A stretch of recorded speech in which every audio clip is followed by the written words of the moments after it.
tuning in today to take a look at a wonderful product called GreenSlope.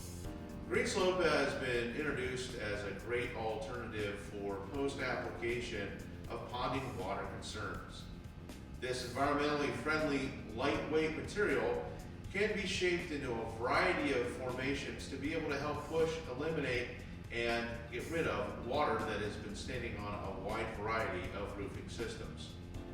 In this short video, we're going to describe the process of installation, some steps that we go through, as well as showcasing the products and its ability to be formed in a variety of different materials. As we're going through this, I'm going to have my partner, I'm Tom, and Dallas is going to come in here in a little bit and help me while I go through this process. So you'll see an additional buddy of mine coming in to help. So in the GreenSlope bucket, we're going to start here. We're going to start with removing the pail lid. And inside, we're going to find many of the things that we're going to talk about in this video in the actual application instructions contained within the bucket. Additionally to the application instructions, you are going to find a brush, which we will talk about priming and the use of the urethane that helps bond all this stuff together. And that is also a tool that's included. I am already gloved up. I also have my personal protective equipment on, as it's recommended, and you need to review the job site specific information so that we're following all OSHA regulations and procedures. In addition, like I just mentioned, the PPE, there is a pair of gloves that's provided for the installer. The final piece, other than the actual product itself, is this green bag. This green bag will be used to mix some of the materials that you're going to see here in a moment. It's important that we try not to puncture the bag, and we'll use that for later. The first thing you'll see is the recycled crumb rubber, or EPDM, which is a great resource for us to not only make a quality product, but also divert a lot of things and go to a landfill.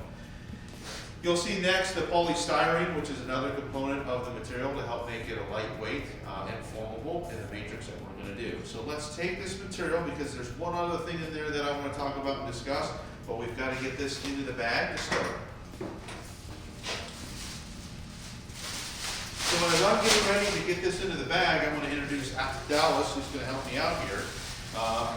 And finally, the last piece or component of the product that you'll see.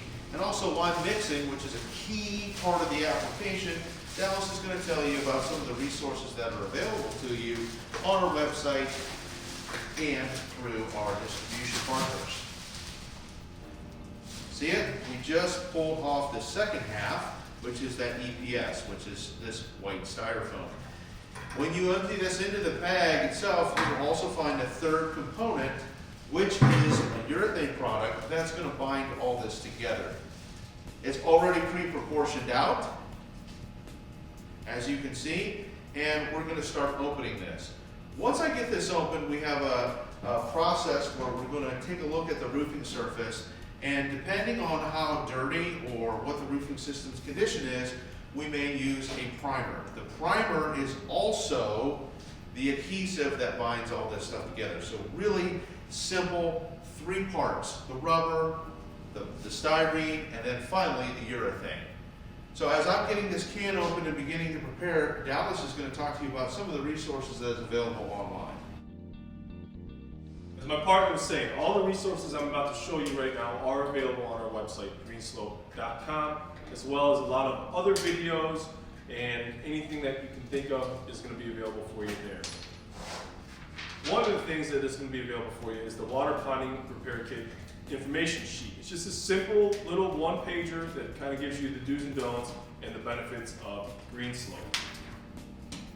Another thing you will find in the website is the data sheet. So all the information on GreenSlope that you would necessarily need. Another awesome resource we have is the 10 key differences between GreenSlope and your typical concrete ponding repair kit. Again, all these resources along with other videos are available on our website, greenslope.com. Check it out. Thank you, Dallas. So we'll go back to the installation part.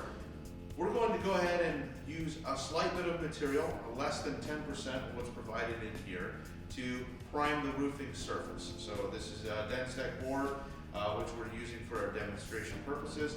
But what we'll do is we want to measure too, very gently, of this. So this is the size that we have for exactly one bucket. As Dallas just mentioned, on our website, we have additional resources that help you calculate the volume of material, whether it's a bucket or tote, that you would need to perform your job-specific installation. So as I am going to prime the roof surface, I'm going to put a little bit of the material out. That is about, if you look at it, 10%. We don't want to go over that because we're going to need the rest in there. As I'm going to go ahead and prime the roofing surface, Dallas is going to pour the third component into the bag and actually start mixing.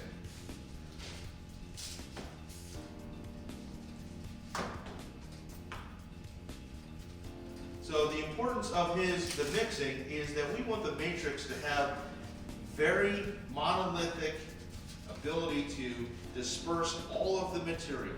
That is the best application process, as we're going to kind of move the material around in the bag that's provided. If you have a tote, you will need some mixing capabilities, whether it's a paddle mixer or some variety that you may have on the job site. So as you're mixing it, you just pour it in the bag, close the bag up, leave some room in there because you want to be able to just tumble it, almost like you're mixing dough.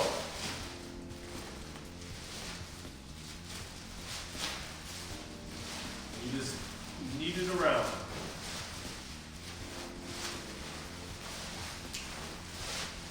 As you're mixing it and kneading it around, you're just spreading and mixing the styrene and recycled rubber components to give it a nice matrix and disperse it evenly.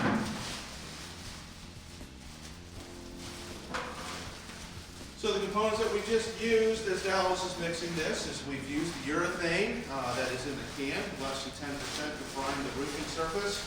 The rest of it, the 90%, is going into the matrix to help kind of prepare it and make this ready for the actual application of the sloping material. As you can see, as I'm just tumbling it and kneading it, you can start to see the styrene and the black evening out in its dispersion. So after you've got it well mixed, you open the bag and you can see the consistency of it. You could also open the bag and then use your hands if you want to spread it even more, to really make sure that you got an even coating of the urethane on all of the components. General mixing takes anywhere from 5 to 7 minutes to make sure that you have the urethane evenly dispersed through the styrene and the rubber components.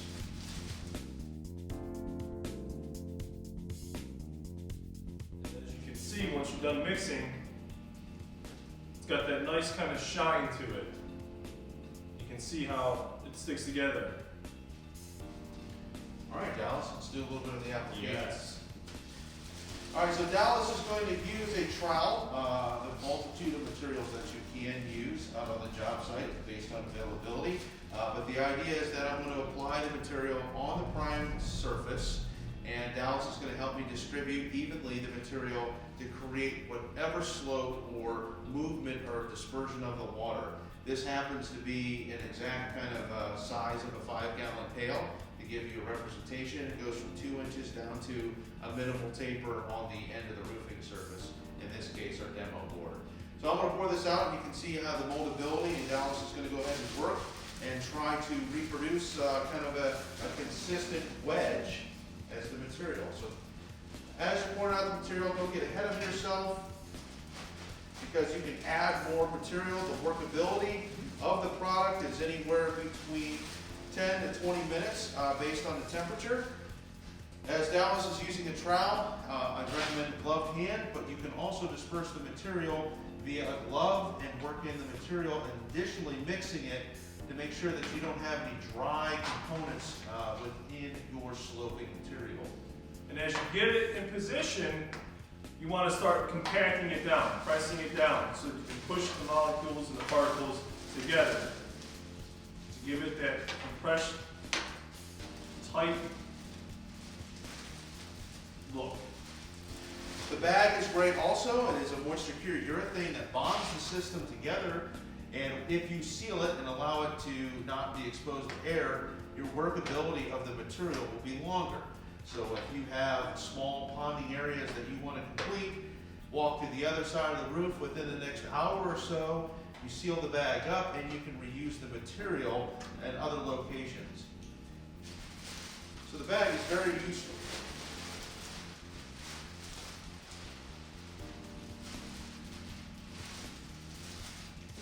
As Tom said, you don't want to dump it all out at once. You want to do it in parts. So you see two methods here, basically using a gloved hand. Dallas happens to be using a trowel.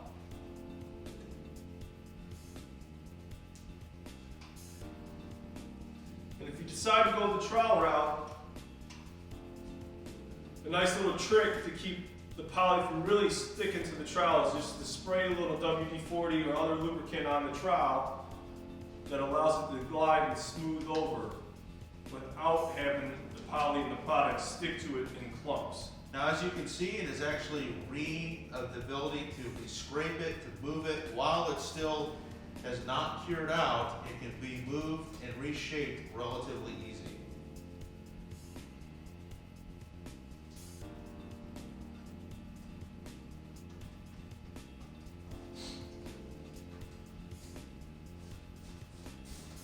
All right, Dallas, I'll let you continue to work and This compress. got to compress it in place.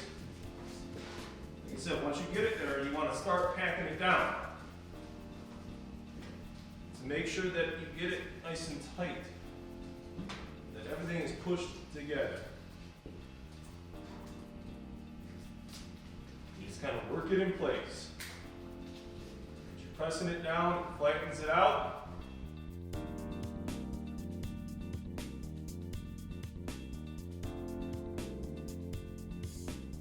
Like Tom said, after you've got it in your general vicinity, you can kind of look and see low spots and high spots. Even though it's compressed down, because it hasn't fully set, you can scrape it and screed the material to where you need it.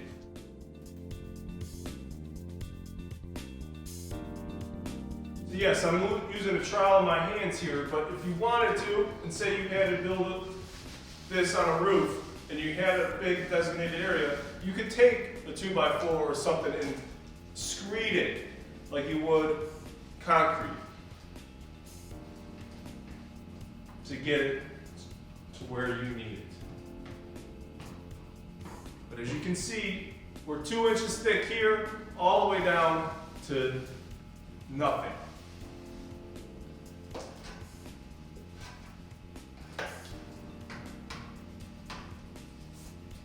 And once you've got it pressed into place, compact it down,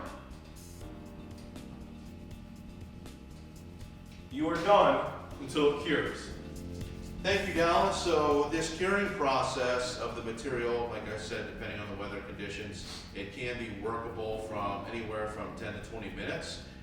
Curing process will directly start once it's exposed to the environment and moisture.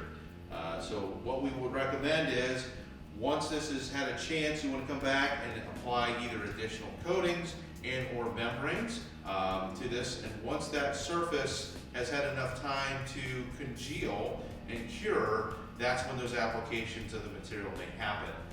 At different depths and thicknesses, it may take a little bit longer than that surface to cure out, but once that a brush can go across it without bringing up the material itself, which is typically anywhere between 20 to 40 minutes based on the environmental conditions, that's when a coating can be applied. So same-day coatings can be done based on humidity, of course, and environmental conditions. Full cure typically can be anywhere from 12 to 24 hours based on the intensity or thickness of the ponding water material that you're producing. While our demonstration is curing up, I want to show you a few samples that have cured up. We have our business card sample here. As you can see, it's cured, it's holding its shape, a little brownie. You can see the flexibility in it. The larger sample right here shows the slopeability of the product, and not being secured to the substrate, you can really see the flexibility that the product offers, which is awesome, and it still holds its shape. You know, the flexibility is great when it comes to the freeze-thaw cycles as well as movement of buildings, that you know it's not going to crack or have other issues that you're going to have to come back and fix. So how flexible is it, Dallas? Can it take impact? It can definitely take impact. A lot of impact? I think a heck of a lot of impact. A lot of impact. A lot of impact. Just where it's thick though, Just, right? Where I else? think just where it's thick, but how about where we have it feathered down the middle? I don't see any cracks. I don't see any breaks, nothing. So what you'll see there is actually the board actually deteriorated before the material, and you can see still that flexibility and that resiliency of that material at a very, very thin application.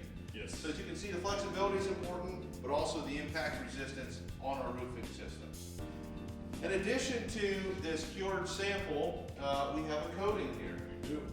It is recommended that you put some type of substrate on top, i.e. it is a closed matrix system when it's completed. However, we do like to see a coating or membrane go over top for water and UV resistance.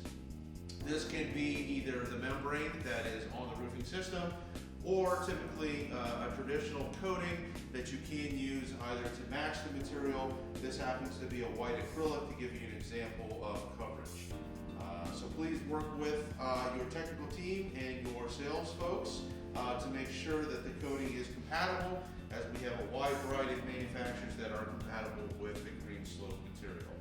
Please visit us on our website at greenslope.com. On there you'll find additional resources including this video. We hope you enjoyed, and we hope this product helps you eliminate any of the ponding water and provides a great solution for your buildings. Thanks. Thank you.